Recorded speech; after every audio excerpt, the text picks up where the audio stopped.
and thanks for taking the time to watch this week's Oldtown short, Fed and Nourished. I wonder, when you think about being fed and nourished, what comes to mind? Do you think about sitting around the dining table at Thanksgiving with family and friends and eating until you can't eat anymore? Or maybe you think about spending time with friends, sharing coffee and good conversation. You could even think about sitting down and reading a good book or attending a worship service. The truth is, we can be fed and nourished in a lot of different ways. Sometimes we feed our minds, sometimes we feed our bodies, and sometimes we feed our spirits. The Bible is filled with lots of feeding stories. There's the time that God shared manna with the Israelites in the wilderness, not only giving them food to eat, but also the assurance that they were not alone. Or when Jesus was fed the 5,000 with 5 loaves and 2 fish, not only giving them food to eat, but filling them with hope and possibility. And Jesus always encourages us to reach out and feed those who are hungry. Because as Jesus says, when you do for the least of these, you also do for me. Jesus even shared bread and wine with the disciples that night in the upper room, feeding them physically, spiritually, and emotionally. The truth is, in order to be healthy and to feel a sense of wholeness, we need to find balance in our lives. And that's not always easy to do. Have you ever experienced a time when you were hungry and you just needed to eat something, like a sandwich or a muffin? I think we've all experienced that. Or during the pandemic, did you hunger for companionship so that you wouldn't feel so isolated and lonely? Sometimes we feel exhausted and overwhelmed when we need to take a break. Or we hunger for assurance and encouragement. And I think that's why so many of us look forward to our weekly worship. Friends, not only do we need food to eat, but we need inspiration and hope to help us make it through the day. Because life can be hard, and things don't always go our way. Sometimes we need someone or something to remind us that there's light at the end of the tunnel, that we can make it, and that we're not alone. I wonder, have you ever had a really tough day? A day when you feel as though nothing is going your way and you just can't win? Or a day when you feel totally overwhelmed, or like you've been running nonstop and there's no end in sight? Well, whenever I have a day like that, I like to think of the story of Elijah. Because after remembering his story, my day always looks a whole lot brighter. Scripture says, "But he himself went a day's journey into the wilderness, and came and sat down under a solitary broom tree. He asked that he might die. 'It is enough, Lord, take away my life, for I am no better than my ancestors.' Then he lay down under the broom tree and fell asleep." Friends, Elijah was exhausted. He had had a really tough day, and he needed to be fed in mind, body, and spirit. Now, I don't know if you remember Elijah's story, but Elijah was a prophet, and he challenged the priests of Baal to a contest, because Elijah knew that they were false prophets who were leading the people of Israel in pagan ways.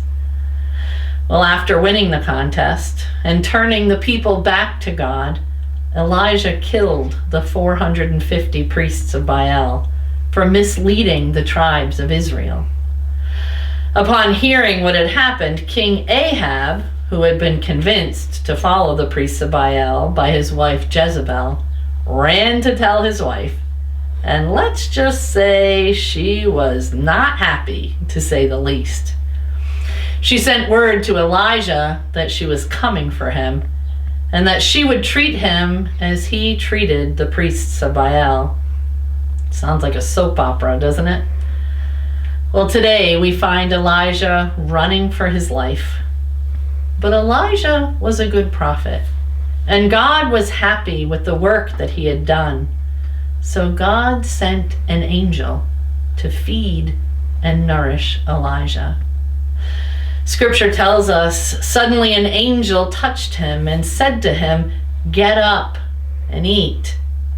He looked, and there at his head was a cake baked on a hot stone and a jar of water. He ate and drank and laid down again.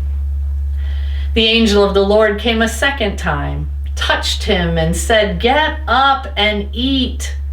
Otherwise your journey will be too much for you." He got up and ate and drank, and then he went on that strength for 40 days and 40 nights to Horeb, the Mount of God. Friends, we all need an angel like that in our lives every once in a while, don't we? Someone to pick us up when we're down, or someone to encourage us and to keep us going even when the road gets tough. Well, the good news is that we've got them.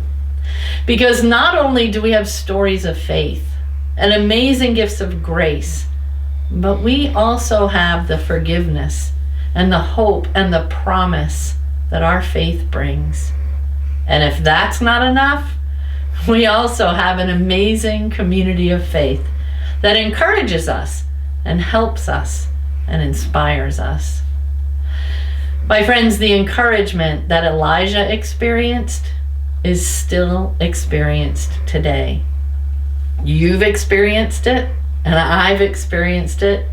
We've all been touched by someone who's reached out to us when we were down, or who's gone out of their way to check on us and make sure that we're okay. The truth is, the world is filled with angels and people just like that. Now, even though we've not been meeting in person for worship, I know that we have angels in our congregation that have been checking in on each other. Through notes and phone calls, texts and emails, we have done our best to keep each other connected and fed and nourished. Sure, we've missed our coffee hours with donuts and ginger snap cookies. We've missed our potluck and pancake suppers. We've missed sharing the bread and the cup of communion together in the sanctuary. And we've missed singing and praying all in the same place. But the good news is, our time of waiting is coming closer to an end. Our longing to be reconnected in person is just around the corner. Sure, we can worship online and reach out via text and email and phone calls, but in the depths of our hearts, we can't wait to be back together in person, surrounded by the angels of Oldtown who encourage us and inspire us, who accept us as we are, and who always offer a warm welcome and a smile. Friends, I don't know about you, but I can't wait to get back into our church building, to be home again after being away for so long. I think we've all had our Elijah moments over the last year and a half. We felt lost, alone, and scared, not knowing which way to turn. We've learned a lot about ourselves and our faith. And we've learned about what's truly important to us and what we've really missed. Our sanctuary will be opening on August 15th. Now, I know that not everyone will be ready to come back at that point. So I encourage you all to listen to your hearts and to take the time that you need. And whether you join us in person or virtually in 2 weeks, do your best to stay balanced, taking time to tend to your mind and your body and your spirit, because that's the best way to stay fed and nourished.